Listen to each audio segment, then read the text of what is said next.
What up, guys? It's Downtown Melo, and you're listening to the Entertainment Report on iHeartRadio, live from Dubai for Friday, November 9th, 2018, delivering some major stories and trends going on in the world of entertainment and beyond. You can follow the show on Facebook, Twitter, or Instagram, facebook.com/The Entertainment Report with Ray Melo, that's REYMELO, on Twitter at The Enter Report, or on Instagram at The Entertainment Report. You can listen to the show anytime you want on iHeartRadio. Just go to iHeart.com or your iHeart phone app, search for The Entertainment Report, and it'll take you to the page. A young boy raised in the jungles of India discovers he is a human in the latest trailer for Netflix's Mowgli Legends of the Jungle. The film from director Andy Serkis is a darker take on author Rudyard Kipling's classic tale, The Jungle Book. The clip released Monday chronicles the origins of Mowgli, portrayed by Ronan Chan, and is shocked to discover a village filled with others just like him. As Mowgli wonders if he has found the place where he truly belongs, he must help his friends in the jungle who have come under attack from humans. The synopsis reads, Mowgli has never truly belonged in either the wilds of the jungle or the civilized world of man.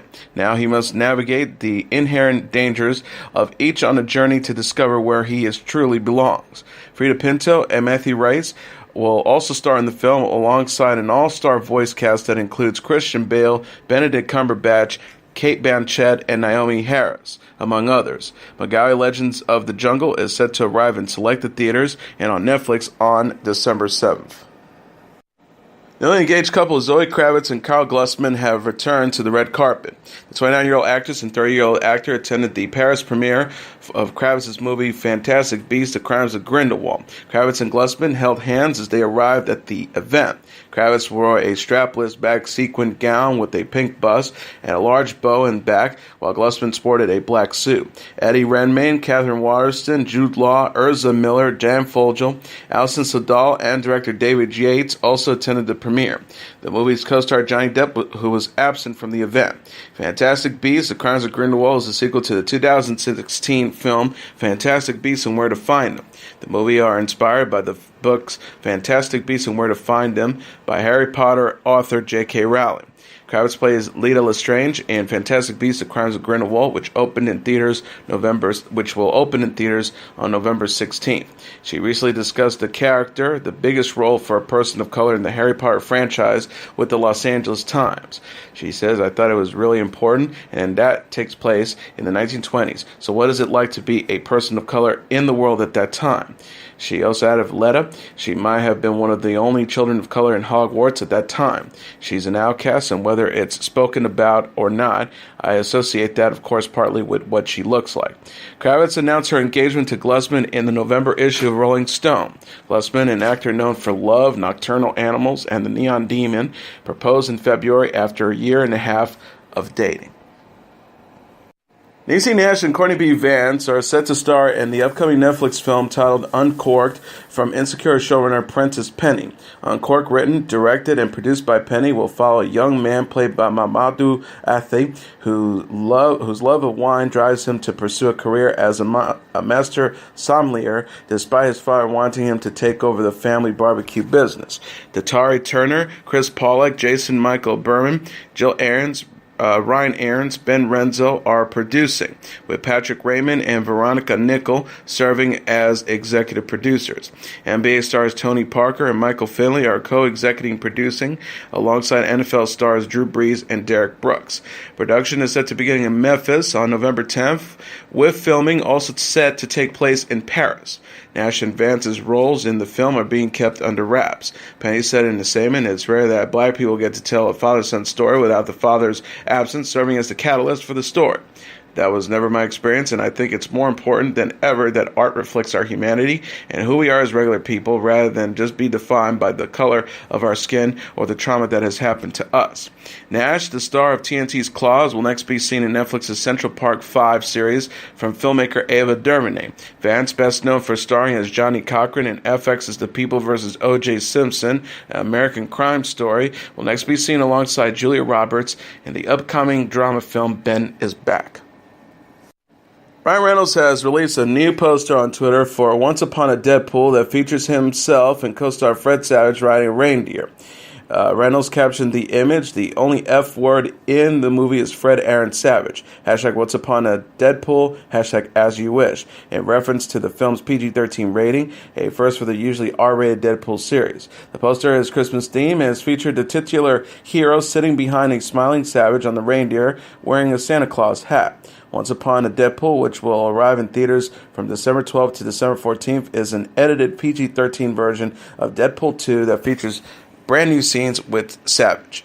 The scenes with Savage paid homage to the actor's role in 1987's The Princess Bride, where the actor, as a young boy, was told a bedtime story. Reynolds will be kidnapping Savage in Once Upon a Deadpool in order to place him in a similar bedtime story situation. For every ticket sold for the film, $1 will be donated to the temporary renamed Fudge Cancer Charity. Reynolds said recently while speaking with Deadline, Fox has been asking for a PG-13 base basically since the start of 2006. I said no since 2006. Now, this one time, I said yes on two conditions. First, a portion of the proceeds go to charity. Second, I want to kidnap Fred Savage. The second condition took some explaining. Savage says, "While my participation in the film was anything but voluntary, I'm happy to learn that Fudge Cancer will be the beneficiary of this shameless cash grab."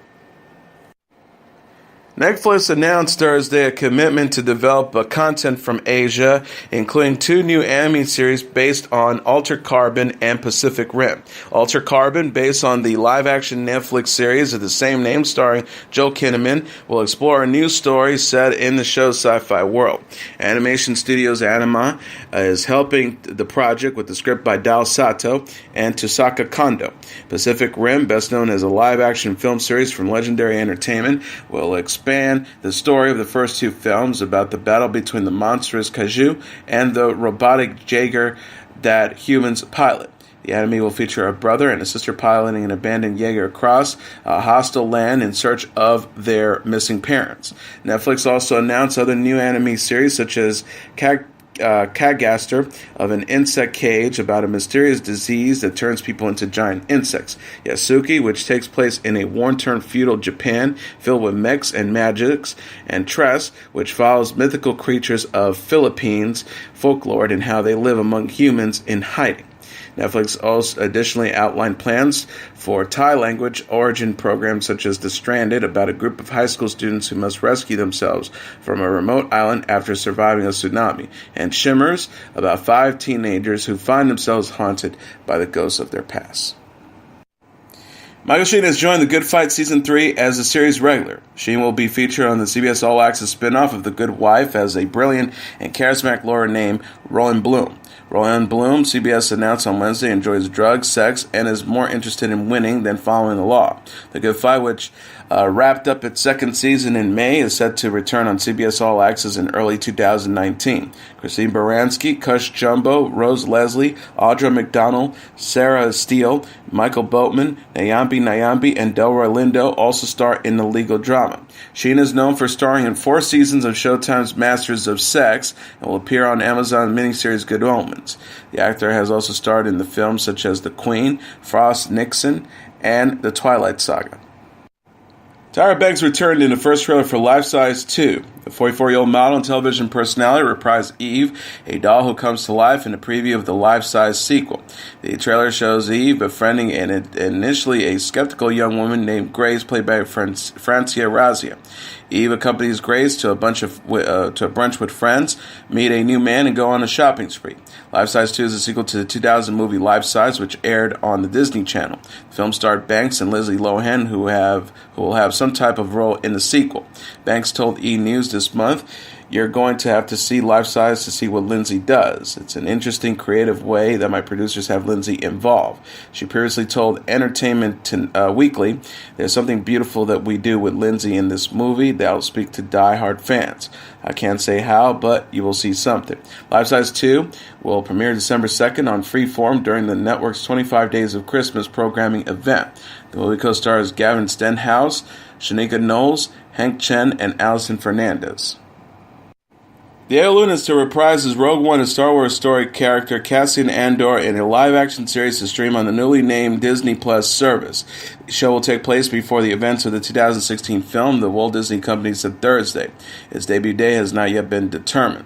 Luna said in a statement, "Going back to the Star Wars universe is very special to me. I have so many memories of the great work we did together and the relationships I've made throughout the journey. We have a fantastic adventure ahead of us, and this new exciting format will give us the chance to explore this character more deeply." The project is separated from the Mandalorian, the Star Wars live-action series that is now in production. Jon Favreau wrote and executive produced the show, which is set after the fall of the Empire and before the emergence of the First Order.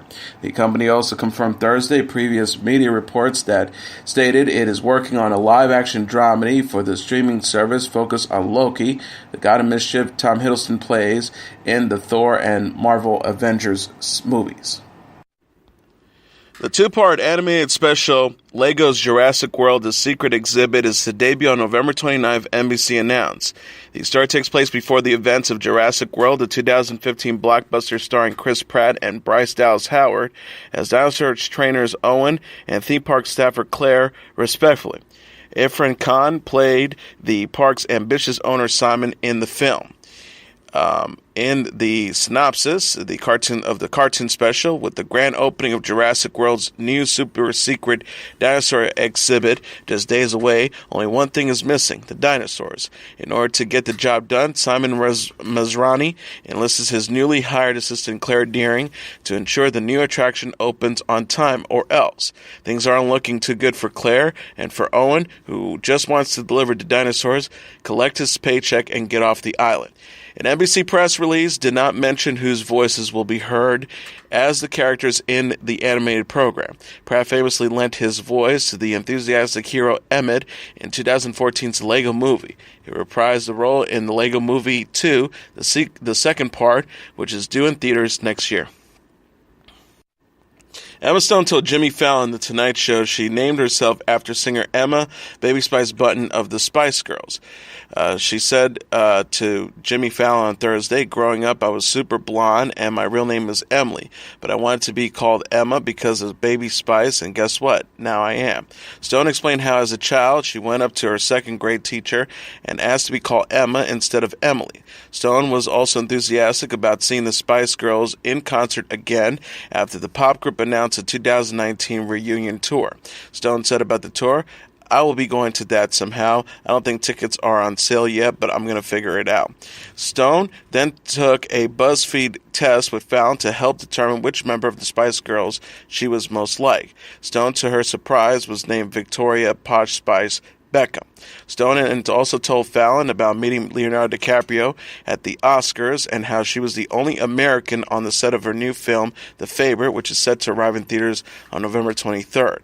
Stone had to use a British accent on the film while being surrounded by British actors. She said of her co-stars who helped her improve the accent, "I think it's maybe easier because when everyone around you can be like, 'That sounded crazy,' then you could fix it." Friendly exes Chris Pratt and Anna Faris have agreed to live near each other as part of their divorce settlement. TMZ confirmed the 39-year-old actor and 41-year-old actress will keep residences within 5 miles of each other as they co-parent their 6-year-old son Jack. Pratt and Faris will maintain the agreement until Jack completes the 6th grade. Both parties must provide written notice if they plan to move outside a 5-mile radius or take Jack on a trip outside the country. People say Pratt and Faris will share joint physical and legal custody of Jack. The pair will have a flexible timeshare of their sons dependent on their availability and work schedules. In addition, Pratt and Faris both waive the right to spousal support and will not pay child support. The former couple have a prenuptial agreement in place to address spousal support, community property, and other issues. Pratt and Faris called it quits in August 2017 after 8 years of marriage. Faris said in an interview with Hits 1 in Hollywood in April that she and Pratt have remained close since their split. Gabrielle Union and her NBA star husband Dwyane Wade welcomed their first child together via surrogate, the actor announced Thursday. The break-in star announced her daughter's birth with an Instagram photo of the family. The baby girl, whose name wasn't revealed, arrived Wednesday. Union captioned the photo, "A lovely day. We are sleepless and delirious, but so excited to share that our miracle baby arrived last night via surrogate, and on November 7th will forever be etched in our hearts as the most loveliest of all the lovely days. Welcome to the party, sweet girl." The photo depicts Union holding the baby skin to skin as the Miami Heat player, who also shared the photo on his own account, looks on. The couple's baby comes a year after Union's book, "We're Going to Need More Wine," details her struggle with fertility. She wrote that she had 8 or 9 miscarriages. She wrote, "For 3 years, my body had been a prisoner of trying to get pregnant. I've either been about to go into an in vitro fertilization cycle, in the middle of an IVF cycle, or coming out of an IVF cycle." Union told People magazine she was moved to become a mom after caring for Wade's sons from a previous marriage, Zaire and Zion. She shared, "I never wanted kids. Then I became a stepmom, and there was no place I'd rather be than with them." Wade and Union married in August 2014 in Miami after several years of dating. Meg Ryan is engaged to musician and singer-songwriter John Mellencamp. The 56-year-old actress confirmed in a news and Instagram post Thursday. Ryan shared a drawing of herself and Mellencamp holding hands, writing "Engage." Fans congratulated the couple in the comments. One person wrote, "Wonderful news, congratulations." Another added, "Sending blessings to you both." Ryan had sparked engagement rumors in October. The star was spotted wearing a diamond ring on her left hand during an outing in New York, according to Entertainment Tonight. Ryan and Mellencamp reconciled in the spring of 2017 after splitting again in 2015. Mellencamp told the Howard Stern show Ryan didn't want anything to do with him after their breakup. The star told host Howard Stern, "She hates me to death. She just doesn't want anything to do with me, and I don't blame her." He said, "I think it's because I'm a child. I throw fits, I grip, I complain, I'm moody, every bad thing that a fella can be. That's me." Ryan was previously married to Dennis Quaid, while Mellencamp was wed to Priscilla Esterline, Victoria Granucci, and Elaine Irwin. The pair both have children from previous relationships. And a related story, an all-star lineup of country music stars, including John Mellencamp and George Strait, are set to perform at an upcoming tribute in concert for Willie Nelson. Nelson, Alison Krauss, the Evett Brothers, Jack Johnson, Chris Christopherson, Leanne Womack, Lyle Lovett, Nora Jones and the Little Willies, Sheryl Crow, Susan Taducci and Derek Trucks, and Vince Gill are set to take the stage on January 12th at the Bridgestone Arena in Nashville. More performances will be announced at a later date. The concert titled Willie, Life and Songs of an American Outlaw will feature the lineup performing some of Nelson's greatest hits. The event will be filmed for a television special that will air on A&E in 2019. Tickets go on sale for the general public on November 12th at 10 a.m. Central Time through Live Nation. Nelson to release his 68th studio album, My Way, in September. The album was a tribute to Frank Sinatra and followed the release of Last Man Standing in April. Canadian singer Michael Buble will receive a star on the Hollywood Walk of Fame. Variety reported the 43-year-old recording artist will be honored November 16th with the 2,650th star on the famed stretch of sidewalk. Buble's ceremony will take place in front of the West Hollywood Hotel. Dave Foster, Priscilla Presley, and Tom Corson will give speeches at the event, according to iHeartRadio. Buble is a 4-time Grammy winner who has sold more than 60 million records worldwide. He will release his 10th studio album, Love, the same day as his Walk of Fame ceremony. The SARS team tweeted Wednesday, Michael's new album, Love, is out just over a week. Which song are you most looking forward to hearing? Buble announced Thursday he will promote the new album on a tour of the U.S. and Canada in 2019. The tour begins February 13th in Tampa, Florida, and will come to a close August 3rd in Quebec, Canada. The singer's team wrote on Twitter, Michael will be performing a series of concerts during the 27-city U.S. tour starting in February. Buble last released the album Nobody But Me in October 2016. He is known for the singles Home, Everything, Haven't Met You Yet, and It's a Beautiful Day. The Backstreet Boys have announced a 2019 world tour in support of their upcoming 10th studio album titled DNA. The tour is set to kick off May 11th at the Atacite Arena in Lisbon, Portugal, and will remain through the UK and Europe until June 25th with a performance at the Budapest Arena in Budapest, Hungary. The Backstreet Boys will then begin touring North America starting on July 12th at the Capital One Arena in Washington, D.C. before wrapping things up September 15th at the Prudential Center in Newark, New Jersey. Tickets go on sale for the general public starting on November 14th through Live Nation. Every North American ticket, including one physical copy of DNA, is set to arrive on January 25th. DNA will include the singles Don't Go Breaking My Heart and Chances, which was released alongside a music video on Friday. The video features the boy band observing a chance to encounter between a man and a woman at a subway station. The group sings the track, "What are the chances that we end up dancing like 2 in a million, like 1 in a life? I could have found you, put my arms around you like a 2 million, like once in a life. What are the chances?" Jennifer Lopez and Bad Bunny enjoyed an island paradise together in a new music video for their collaborative song Te Guste. Lopez showed off her beach bod in the clip released Friday by wearing a mustard-collared two-piece bikini. Lopez also wore a floral mini dress and a Donza red hoodie with matching red underwear while frolicking in bed. Bad Bunny, wearing a number of colorful outfits, dances and sings to Lopez throughout the video. The Spanish-language track features the pair being flirtatious with each other. Lopez previously teased the music video in October by posting behind-the-scenes footage on social media. Bad Bunny made headlines recently with the song Mia featuring Drake. The singer is set to perform at the 2018 Latin Grammy Awards, which takes place on November 15.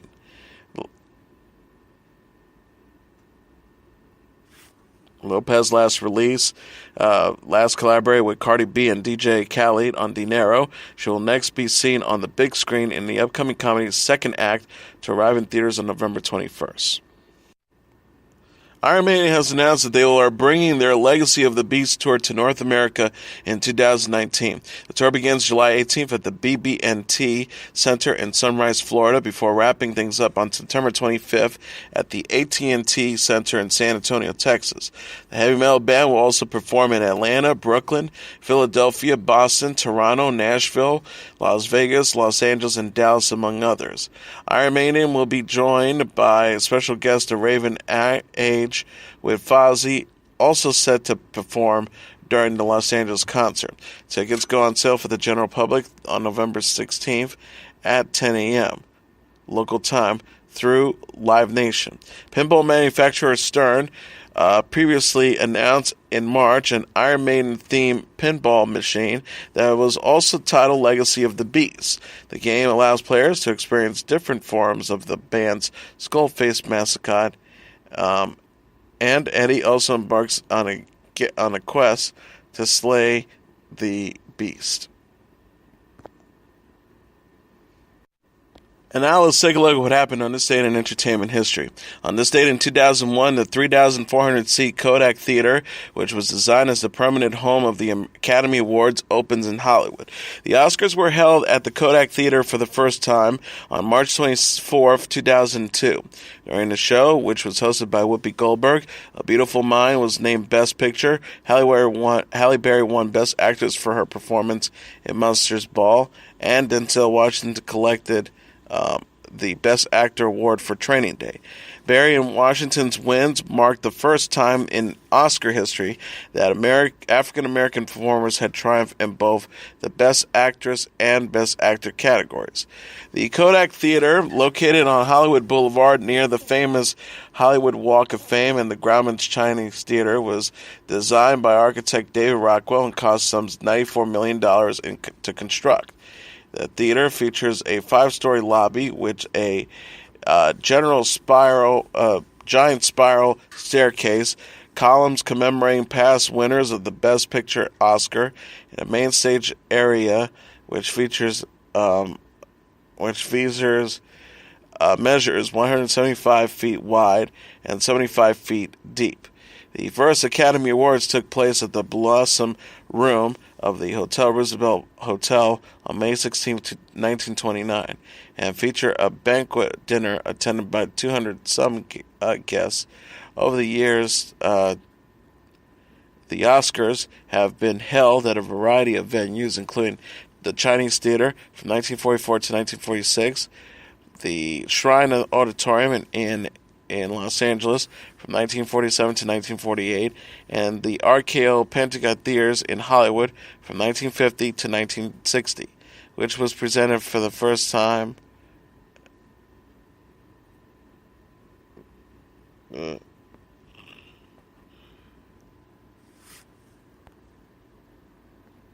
The first televised Oscar was on March 19, 1953.